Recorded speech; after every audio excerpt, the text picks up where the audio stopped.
20장 마지막까지 드디어 나왔고 21장은 사실 내용이 굉장히 심플합니다.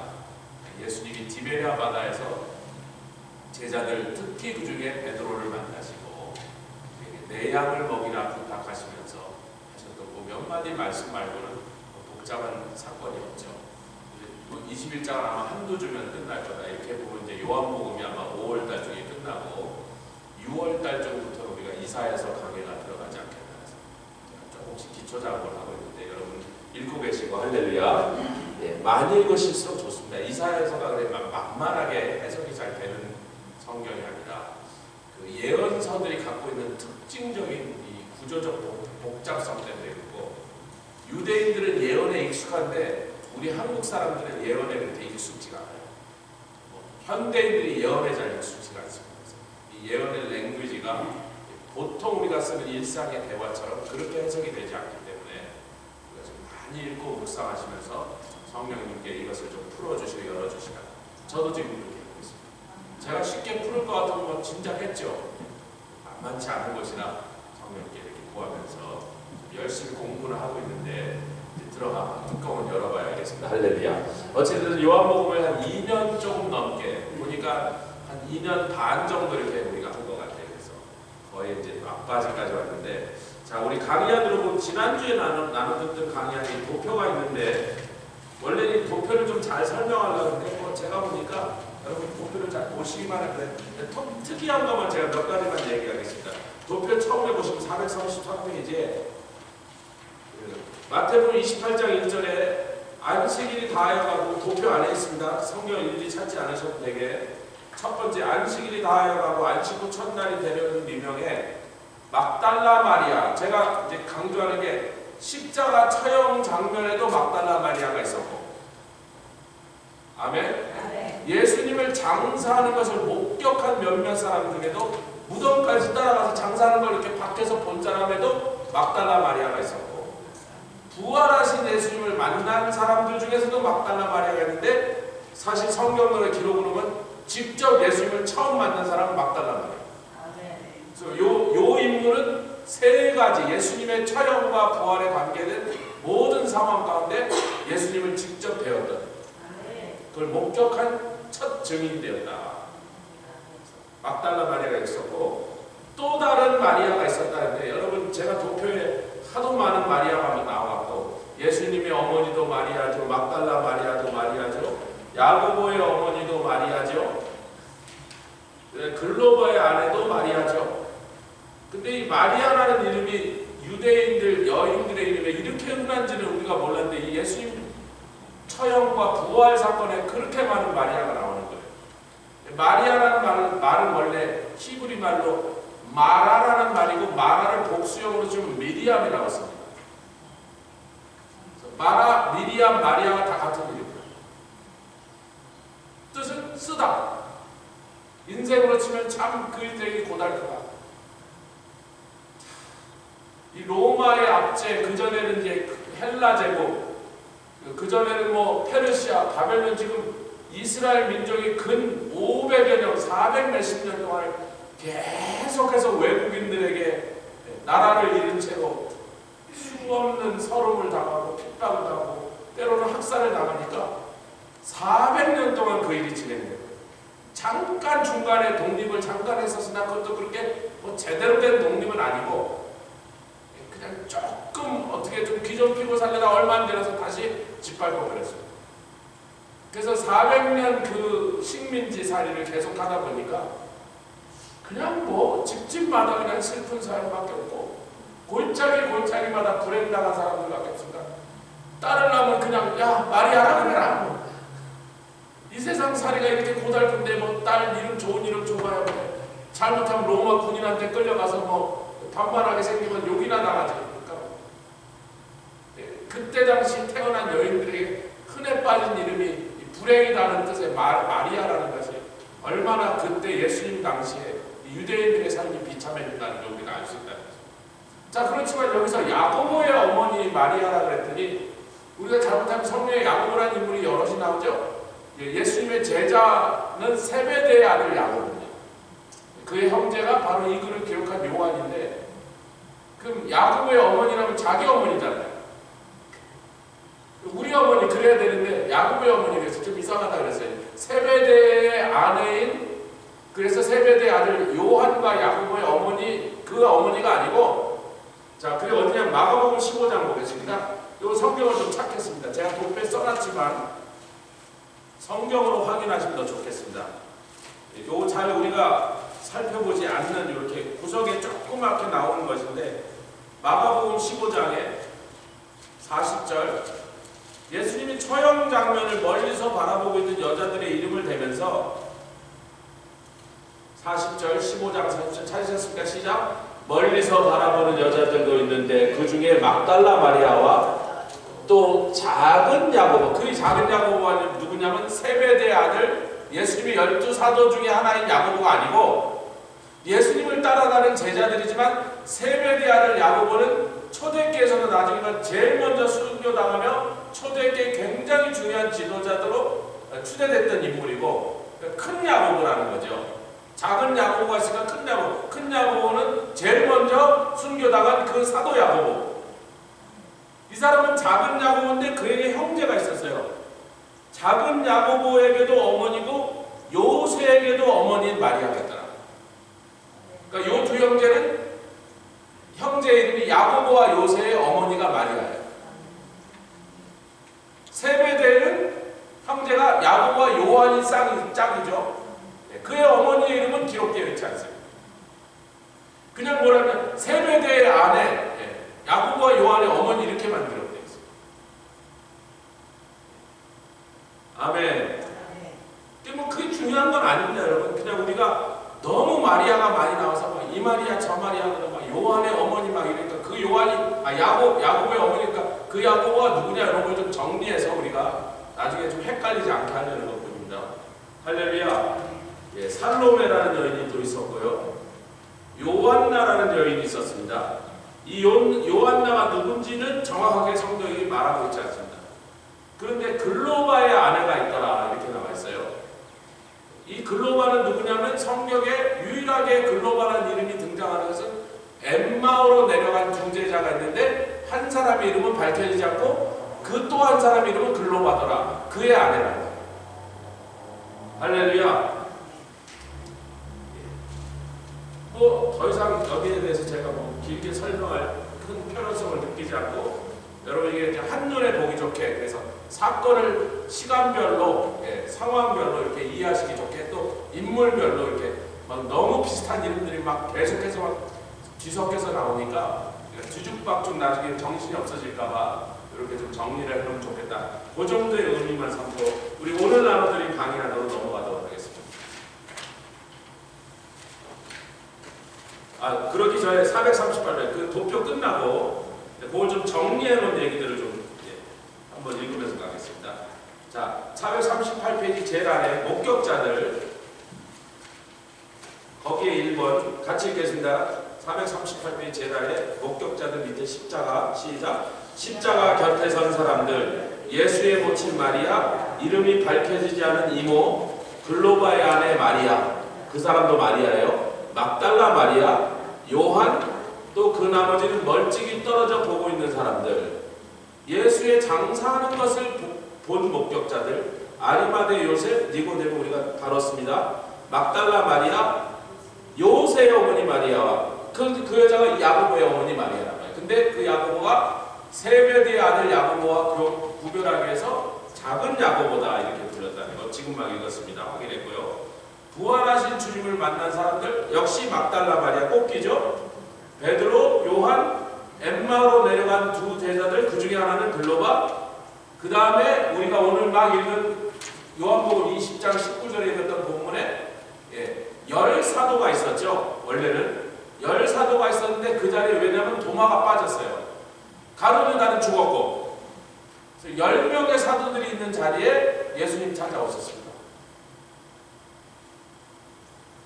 그 외에도 갈릴리에서 올라온 여인들이 여럿이 더 있었더라. 혹은 전에 예수와 함께하던 사람들도 있었더라. 이 제자들은, 예수와 함께하는 제자들은 12사도의 이름에는 포함되지 않았던 그 외의 제자들을 얘기하고 있는 거죠. 할렐루야. 시간과 공간을 좀 우리가 살펴보면 십자가 처형 시에는 시간적으로는 동시에 목적했죠. 왜냐하면 어디서 맡은데 공간적으로 서로 떨어졌어요. 십자가 바로 곁에는 예수의 모친 마리아와 이모와 글로바의 아내 마리아와 사도 요한이 있었고, 거기서 조금 떨어져서 막달라 마리아가 있었고, 또 작은 야고보와 요새 어머니 마리아가 있었고, 살로메가 있었고, 그 외에도 마가복음 15장 41절에 보면 예수와 함께 예루살렘에 올라온 여자가 많이, 갈릴리에서부터 따라왔던 여자들이 많이 멀찍이 떨어져서 보고 있었고, 누가복음 23장 49절도 같은 내용을 표현하기를 예수의 아는 자들, 그러니까 여자 말고도 남자들도 있었다는 뜻이죠. 왜 그 다음에 여자가 또 나오니까 예수의 아는 자들과 그들은 남자라는 뜻입니다. 아멘. 그리고 갈릴리부터 따라온 여자들이라 그 사람들이 예수님의 십자가 처형을 멀리서 보고 있었다. 당연히 베드로도 그 속에 숨어서 보고 있었죠. 무덤에 찾아온 사람들 이름 쭉 열고 있고 지금만 우리가 다뤘습니다. 부활하신 주님을 제일 먼저 만난 것이 막달라 마리아. 요한이 제일 먼저 쫓아갔는데 무덤석을 안 들여다봤어요. 왜? 무서워서 안 들여다봤지 그건 몰라. 베드로가 뒤에 왔어요. 왜? 젊은 요한이 먼저 뛰어서 나이가 드는 베드로가 헛헛거리고 늦게 도착했는데, 요한은 밖에까지 먼저 도착했지만 안으로 들어가지 않고 멈칫대고 있는데 어쩔까 자기는 지금 망설이고 있는 거죠. 근데 베드로는 그 성질답게 그대로 무덤 안으로 돌진해 들어갔습니다. 근데 무덤 안에 예수님이 안 계신 거예요. 그 막달라 마리아도 왔다가 무덤이 빈 걸 보고 누가 있는 걸 보고 동산직인 줄 알고 말을 걸었고, 말 걸고 그냥 날 좀 예수님 어디 갔는지 가르쳐달라고 그러는데 예수님이 말씀을 시작하시는 거죠. 동산직이가 아니고 부활하신 예수님이었던 것입니다. 할렐루야. 그래서 예수님을, 부활하신 예수님을 제일 먼저 만나는 그 놀라운 사건의 주인공이 막달라 마리아가 됐던 것입니다. 할렐루야. 뭐 됐습니다. 그렇게 하고요. 오늘 나누드린 강의하도록 드디어 넘어왔습니다. 오늘 요한복음 20장은 19절부터 23절까지는 제자들을 찾아오시는 장면인데, 거기에 도마가 없었기 때문에 굳이 요한이 추가로 설명하기를 그날 도마가 없더라. 자기가 그 현장에 있었으니까. 근데 도마가 없으니까 예수님이 오셔서 자기네들이 다 만나고 손가락을 보여주고 옆구리를 보여주셨을 때, 나중에 도마가 오니까 예수님 가시고 와서 그 얘기를 했더니 도마가 안 믿더란 말이에요.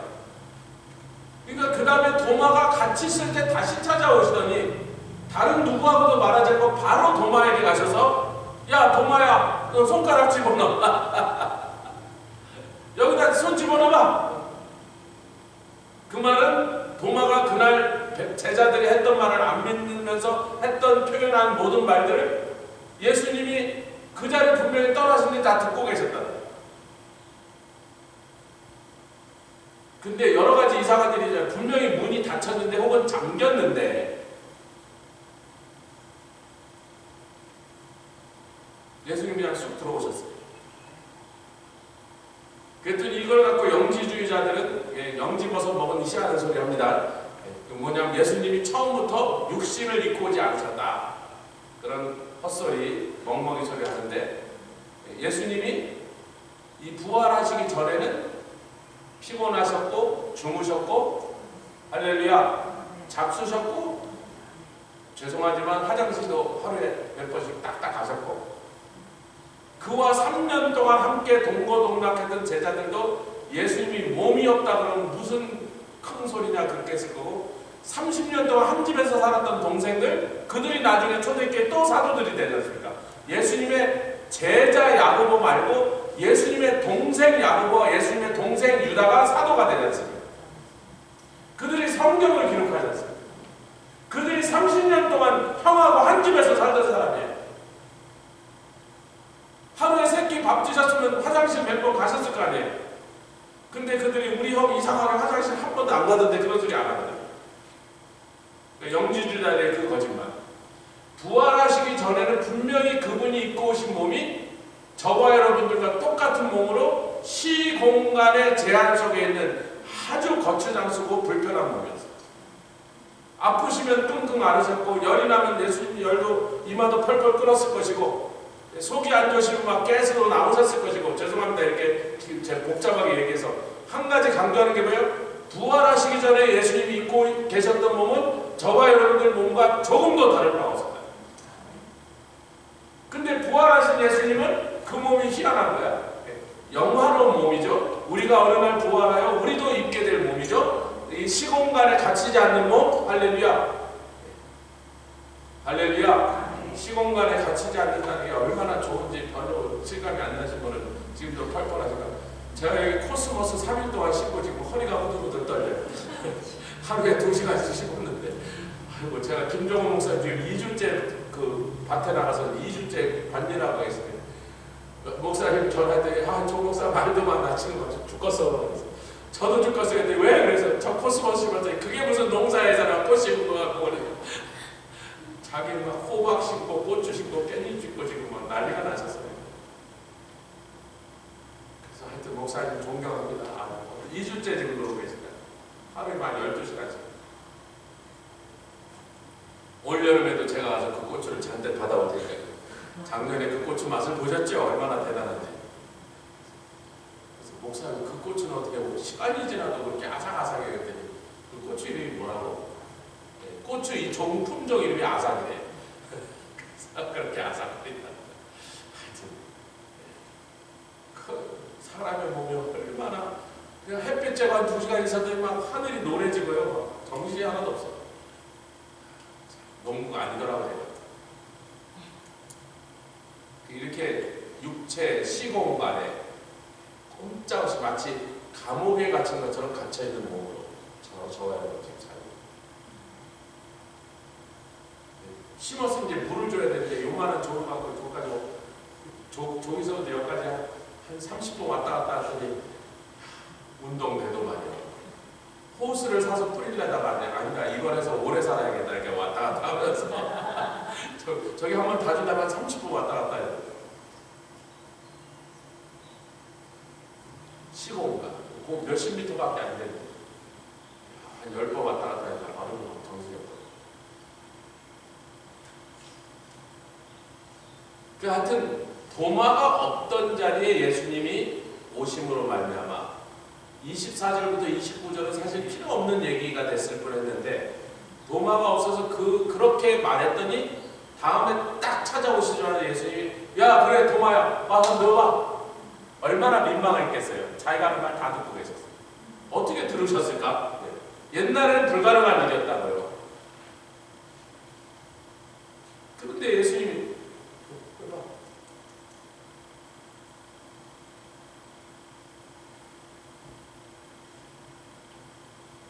여러분 우리는 누가복음 24장과 좀 비교해 볼 필요가 있습니다. 이 요한복음 사건을. 왜냐하면 이 두 가지 사건이 일어난 사이에 누가복음 24장 13절부터 36절까지는 엠마오로 내려가는 제자들을 만난 사건입니다.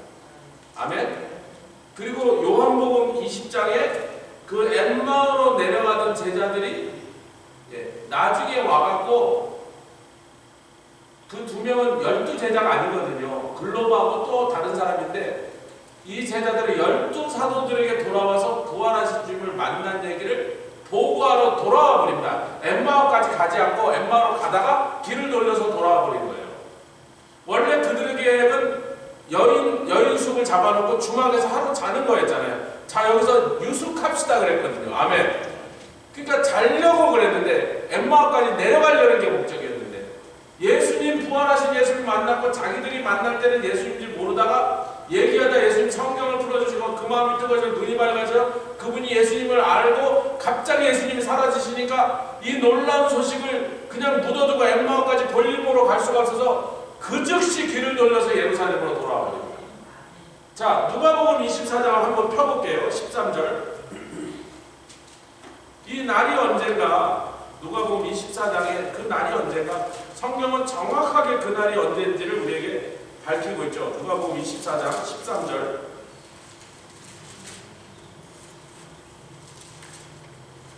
13절 같이 읽겠습니다. 시작.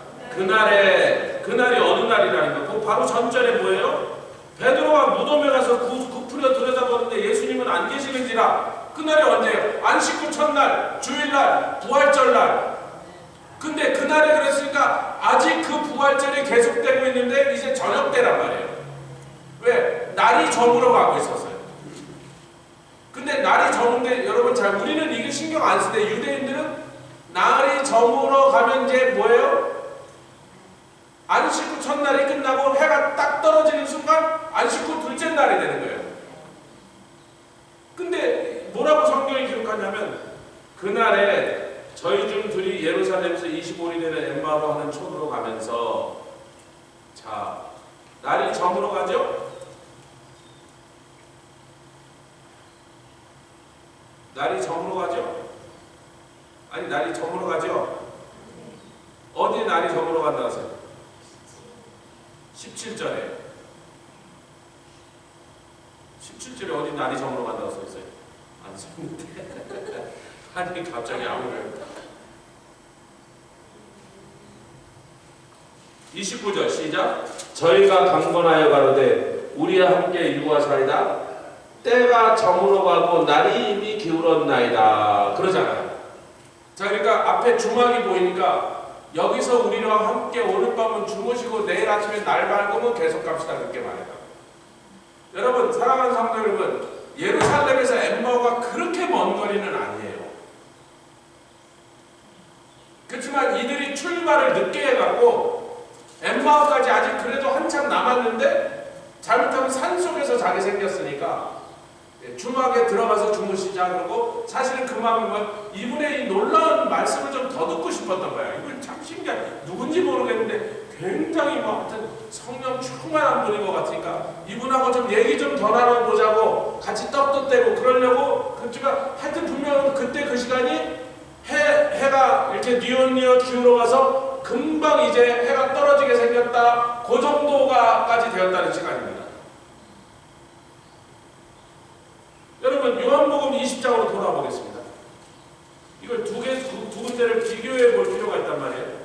오늘 읽으면서 19절을 시작으로 읽었죠? 아무 생각 없이 읽었죠? 왜? 시간에 신경 안 쓴 거예요. 시간을 봅시다. 20장 19절 이날 곧 안식구 첫날 그게 뭐예요? 조금 전에 엠마오로 내려가는 제자들과 그들이 예수님을 만난 날과 같은 날이란 말이에요. 근데 엠마오로 내려가는 길에서 벌써 이미 해가 거의 지고 있었어요. 그리고 물론 엠마오에서 예루살렘이 불과 몇 마일밖에 안 되지만 걸어서 갈 땐 그래도 몇 시간 걸어갈 거리죠. 근데 이들이 엠마오에서 예루살렘에서 엠마오로 가려고 출발해갖고 어느 정도 걸어왔는데 얼마나 걸었다고 얘기하지만 그래도 좀 걸어왔는데 한 1마일이나 이렇게 걸어왔는데 해가 지려고 그러니까 주막에 묵었다 가자 그랬어요.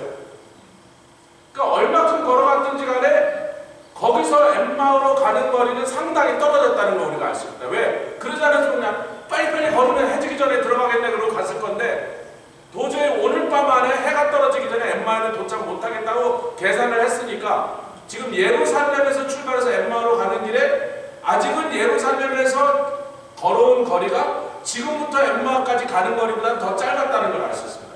그러면 한 1마일이나 이렇게 왔다고 생각하면 되는 거예요. 장로님네 여기서부터 장로님네 조금 넘게 더 갔다 이렇게 생각하면 되는 거예요. 그런데 이 사람들이 예수님인 걸 알게 된 순간 방향을 딱 돌려서 도로 예루살렘으로 올라가게 됐습니다. 그리고 해가 지기 전에 예루살렘까지 도착을 해버린 거예요.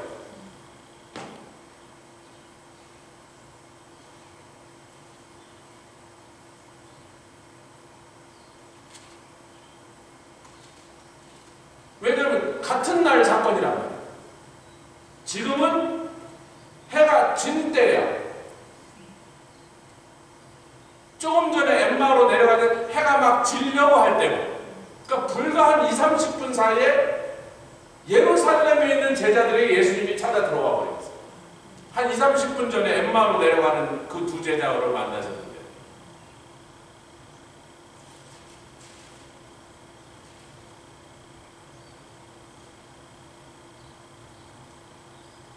여러분 누가복음으로 다시 돌아가 보겠습니다.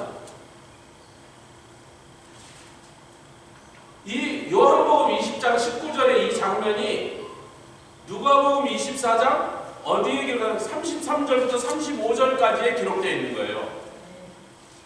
같은 사건입니다. 누가복음 24장 33절 시작.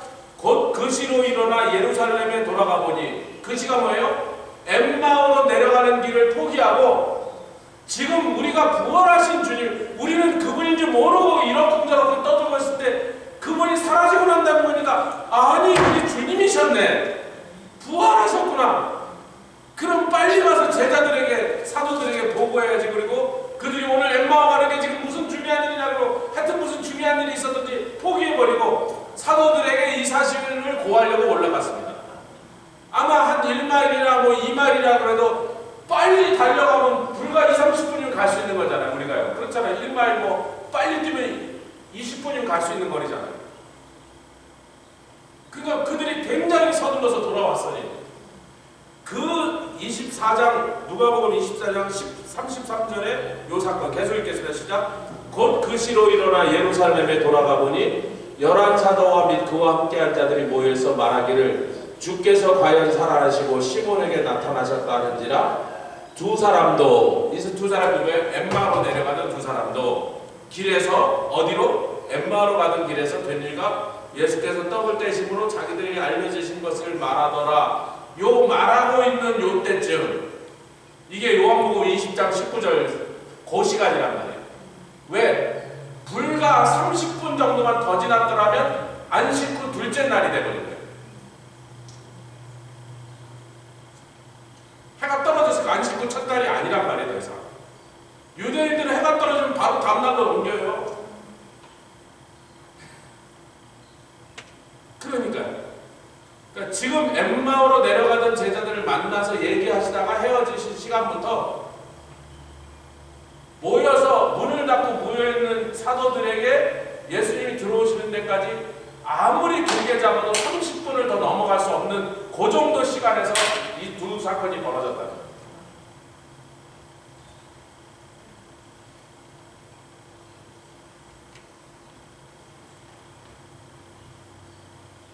이제 시간 얘기 그 정도 하고요. 예수님이 친히 그 가운데 서서 제일 먼저 하신 말씀이 평강이 있을지어다. 할렐루야. 예, 우리 평강은 이제 두려움의 반대말이죠. 예, 왜? 이들이 두려워서 떨면서 문을 닫고 혹은 잠그고 있었어요.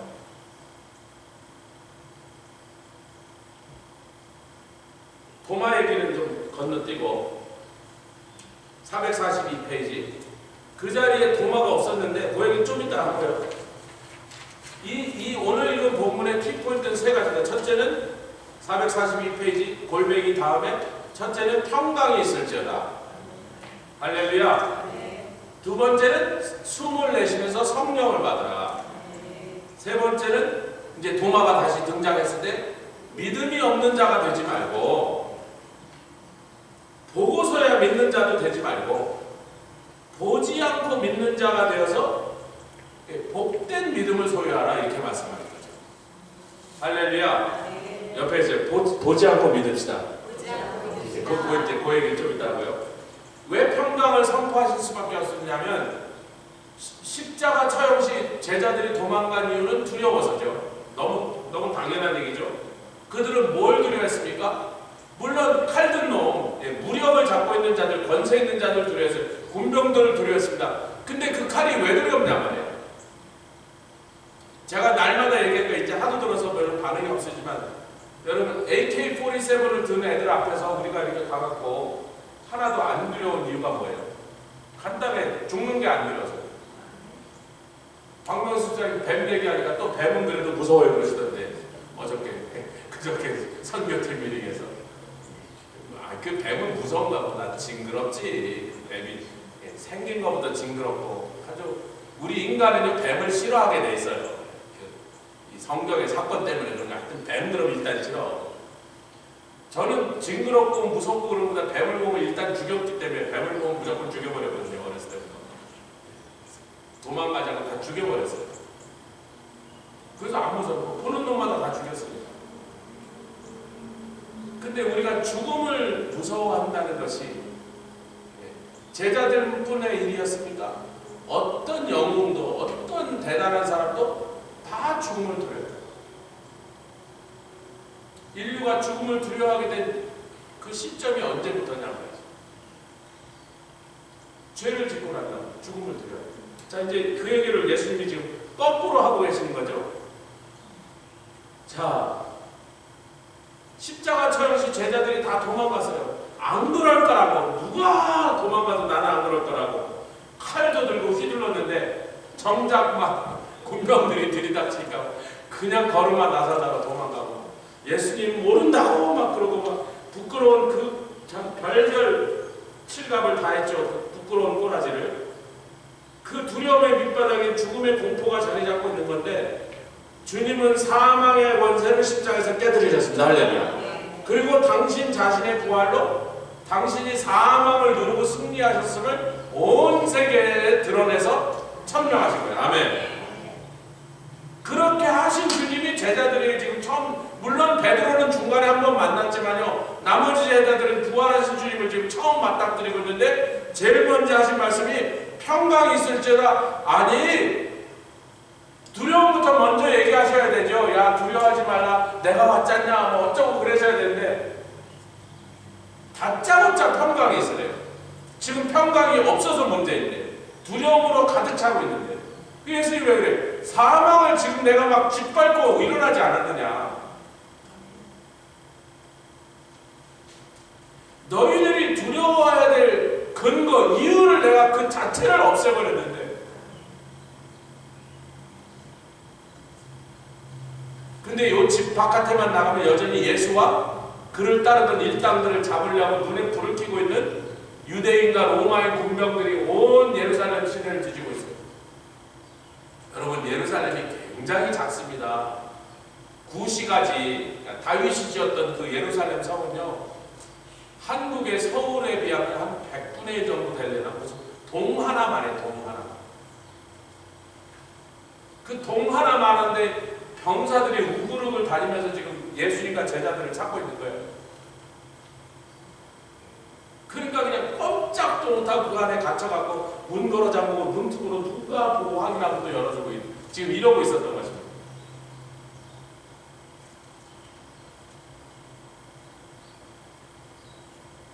이제 안심하라고 하시는 거죠. 할렐루야. 더 이상 죽음은 두려워할 일이 아니다. 밖에 저들이 아무리 칼을 들고 다녀도 설쳐도 너희들이 두려워할 이유가 없다. 여러분, 성경에는 여러 차례 두려워하지 말라는 말씀하시는데, 우리가 아브라함에게 참 아브라함이었죠 그때는. 그러나 아브라함에게 창세기 15장 1절에 두려워하지 말라. 잠깐만요. 제가 브루클라인 교회 설교하러 갔는데요, 본문은 전혀 다른 말씀인데, 말씀 들고 이렇게 전하려고 이렇게 가는데 계속 저한테 세 강을 보여주세요. 유브라데 강을 건넌 아브라함을 보여주시고, 야복강을 건넌 야곱을 보여주시고, 그 다음에 요단강을 건너는 우리의 모습을 자꾸 비춰주시는 거예요.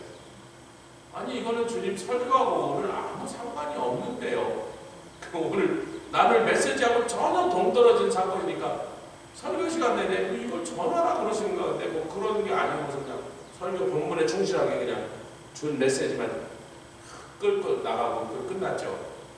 그 이제 저는 말씀드렸잖아요. 이틀 동안 제대로 밥 먹은 적 없어요. 토요일날 하루 종일 거의 못 먹고, 주일날도 하루 종일 못 먹고, 지금 까무러치기 일부적절인데, 마이크 목사님이 왜 그러신지 난 그날따라 도대체 사람들 내서 막 안수기도 되고 예언기도 되고 그러는데, 난 누군지 모르는 사람인데, 그 교회 성도가 아닌 사람이 4사람이 나왔는데, 보니까 그 중에 어느 여자분이 목사였던 거예요. 다 그 교회 식구들이야. 어느 다른 교회 식구들이야. 마이크 목사님 막, 조 목사님 나오세요. 이 사람들 기도해 주니까 당신도 나오라 그래서, 이야, 뭐 어디 그런 나갔어. 그래서 난 누군지 몰라, 이 사람들이. 기도를 하세요. 근데 그때 마이크 목사님 막 기도를 끝낸 다음에 이제 나보고도 기도하라 그래서 제가 기도는 잘 그리고, 내가 여기 오는데 강 3개가 보이더라. 근데 당신이 목사라고? 근데 뭔가 어려운 일이 있었나 봐요. 마이크 목사님 막 기도한 내용이니까 최근에 그 교회에 무슨 어려운 문제가 있었나 봐요. 하여튼 그 교회 사람 4명이래요. 식구는 아니래. 다 그 교회에서 온 그 사람들. 유브라데 강을 건너야 되는데, 제가 이제 왜 이 아브라함에게 두려워하지 말라 그러냐면, 여러분, 아브라함이 끝까지 하지 않으려던 게 뭐예요? 유브라데 강을 건너지 않으려. 여기가 우르입니다. 이게 지금 이라크입니다. 이렇게. 이라크의 바벨론 유브라데 강변에 있는 도시가 우르거든요. 여기가 하란입니다. 여기는 어디에? 지금의 터키입니다. 이라크가 이렇게 끝나고 여기가 터키입니다. 이렇게 내려와야 이제 가나안이다. 결국은요, 왜 아브라함과 그의 아버지 데라가 하란에서 머물고 꾸물거리고 계속 진행을 안 했냐면 여기로 안 내려오라는 거예요. 근데 여러분 보십시오. 하란은요, 강가가 아니에요. 하란은 유브라데보다 좀 더 떨어져 있는 내륙의 도시입니다. 산속에 있는 도시고, 우르는요, 여기서 건너면요, 마당 앞에 강이 있어요. 그 강을 건너서, 참 보세요. 그 강을 건너서 집 앞에 마당에서 배를 타고 건너서 유브라데강을 건너면 이렇게 오면 그냥 직통으로 가나안에 들어오는 거예요. 근데 계속해서 유브라데강을 안 건너려고 길을 씁니다. 진작 건너서 빨리 올 걸 빙빙 돌아가고 세월도 수없이 날리고. 유브라데강을 왜 안 건넌다 그러죠? 이 유브라데강은 샘족과 함족 사이의 내추럴 베리어라. 유브라데강 이쪽은 샘족, 유브라데강 이쪽은 함족이야. 그래서 함족만이 살고 우글우글 피부 색깔도 다르고 언어도 다르고 종교 신관도 다르고 풍습도 다른, 완전히 다른. 딱 봐도 쟤는 함족이네, 얘는 샘족이네. 뭐 탁 차이가 나는 사람들 사이로 하나님이 들어가라 그러니까 결국은 끝까지 안 들어가 보려고, 이 유브라데 강만을 안 건너 보려고. 어느 날 하나님의 말씀에 드디어 순종하고 유브라데 강을 딱 건넜는데 그다음부터 두려워할 일밖에 없죠. 사방을 둘러봐도 나랑 다른 사람들, 어쩌면 나를 미워할 사람, 죽이려고 하는 사람들만 우글우글 사는 사이에 자기 혼자 딱 떨어졌어요.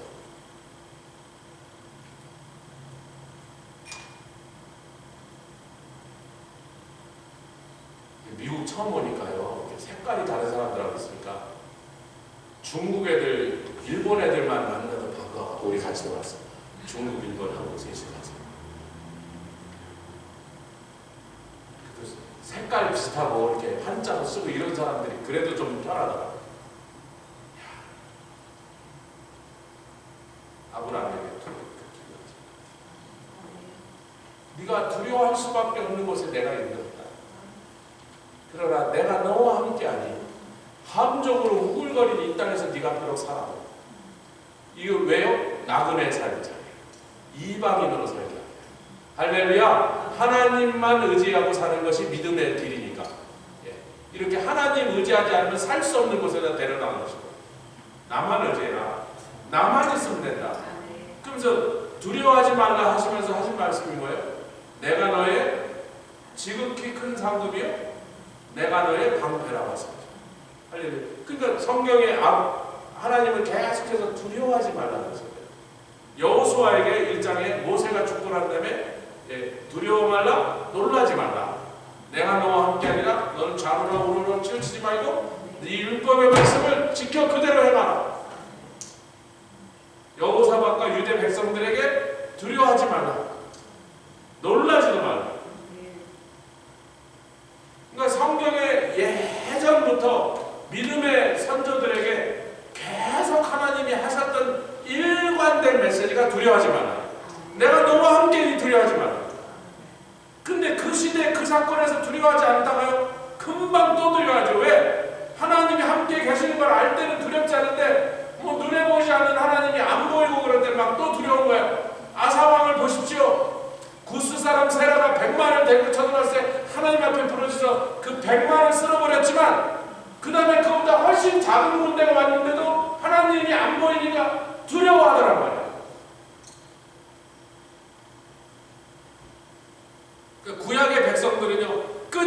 두려워했다가 또 하나님이 함께 하시면 또 승리했다가 그 다음에 또 다른 적이 오면 또 두려워했다가 이거를 수없이 반복하면서 엎치락뒤치락 했는데 이제 저와 여러분들 드디어 부활하신 주님이 두려워할 수밖에 없는 그 두려움의 근원, 즉 사망을 때려잡으시고,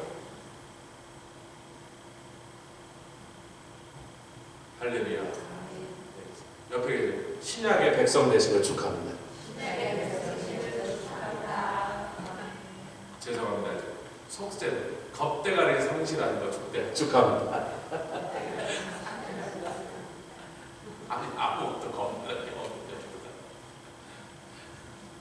여러분 죽음이 겁나지 않는데 세상에 누가 사람이 겁나요? 마귀가 겁나요? 뱀이 겁나요? 뱀은 겁나시나요? 걱정 마세요. 뱀 나오면 제가 다 잡아드려요. 뱀 잡는 것도 제가 잘해요. 할렐루야. 겁나는 게 하나도 없어요. 왜? 인간이라면 다 두려워하는 그 사망 앞에서 절절매는 그 불쌍하고 연약한 인간들이 왜 우리 예수 믿는 사람만 죽음이 전혀 겁나지 않습니다. 우리 이제 일본에서 오신 정병면이라는 선교사님이 얼마나 몸이 나빠져서 오셨는지 처음에 보고 우리 다 놀랐어요. 아니 처음에 제가 그분을 못 알아보고 지나갔어요. 앉아있는데 못 알아보고 선교사님들 다른데 정선교사님 저기 계시잖아. 그래서 좀 전에 제가 그 옆을 지나갔거든요. 몰라서 다시 가서 정선교사님이에요 그랬더니 얼마나 병으로 막 초췌하고 늙고 병드는 모습이 완연한지 사람을 못 알아봐서 한 4, 5년 만에 길에서 봐서 그냥 지나갔겠어요. 딴 사람들.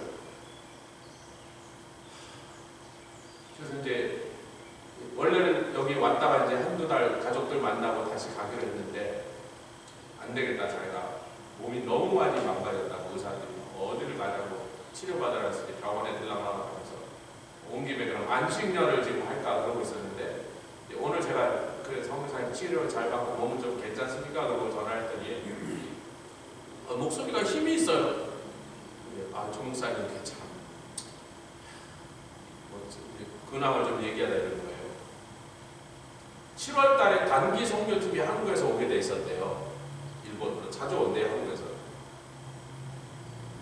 자기가 거기다 연락을 해서 아이고 제가 미국에서 치료받고 있으니까 이번에 오지 마세요 하는 말이 안 나와 고민하다가 주님이 가야 되겠다는 마음을 줘서 7월 달에 단기 선교팀을 이제 맞으려고 돌아갈 생각을 딱 하니까 그날부터 몸이 괜찮대요.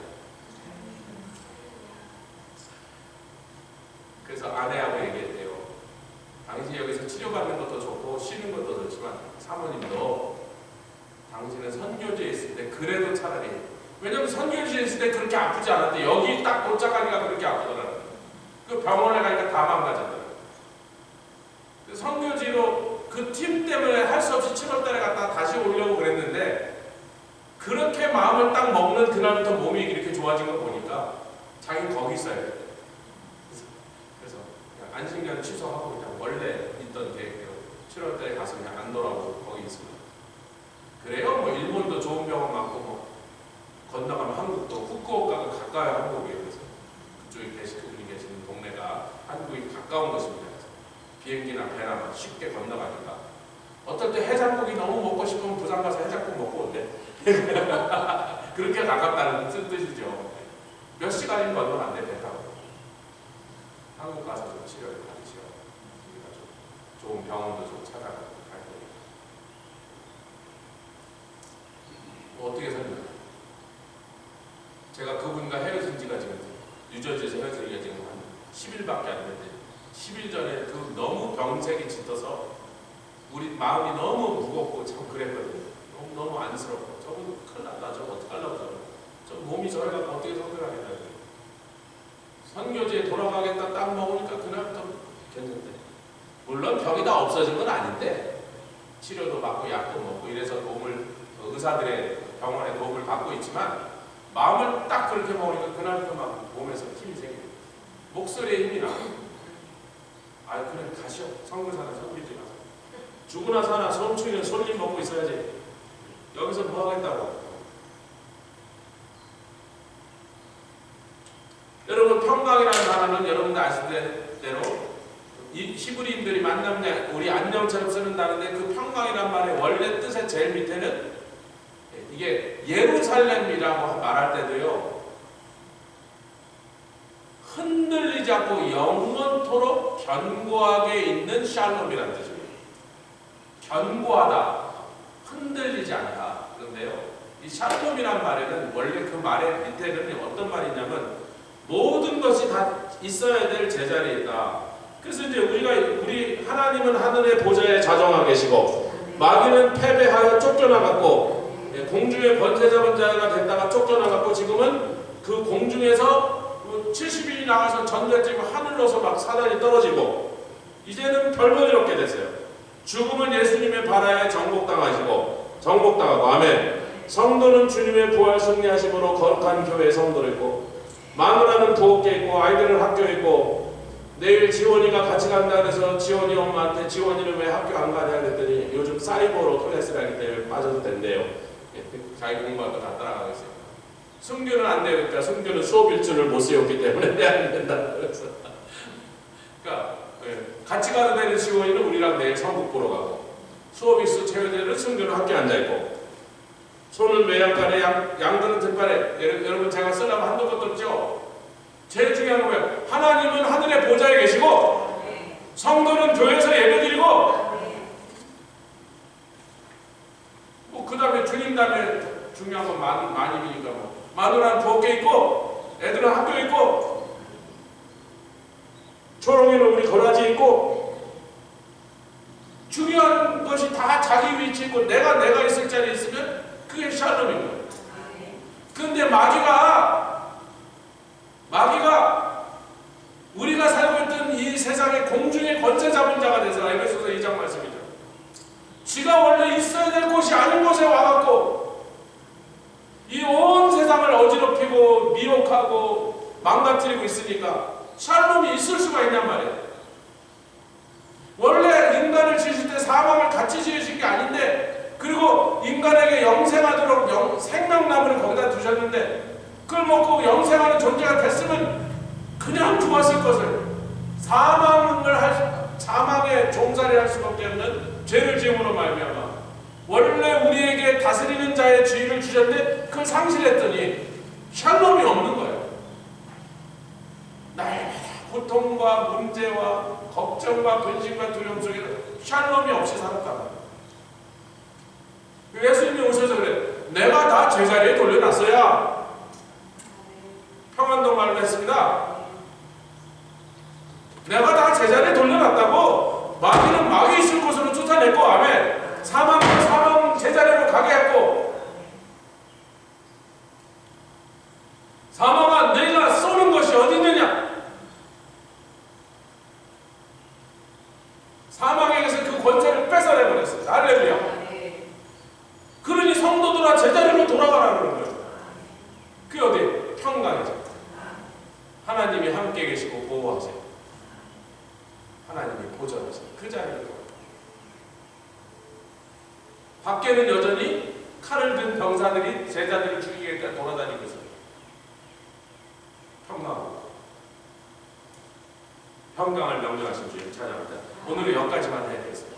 내일 우리 성국 보러 가시게 되니까 여기 6시에 칼처럼 출발합니다. 그래서 5시 한 3, 40분까지 오시는 게 심상이 이루어질 거라고 생각하니까 오늘 가셔서 빨리 주무시도록 같이 기도하겠습니다. 주님 감사합니다. 오늘 수요 예배 이 요한복음 강의가 거의 끝나가고 있을 때 주님 이 강의 마지막까지 주님 복 주시고 이사야에서 강의를 준비하는 우리들의 심령 가운데서 그 비밀한 말씀들이 미리 풀어지게 하여 주시며 성령으로 그것을 열어주시기를 간절히 바랍니다. 내일 교회가 멀리 갔다 오는 동안에 아버님 그 안에서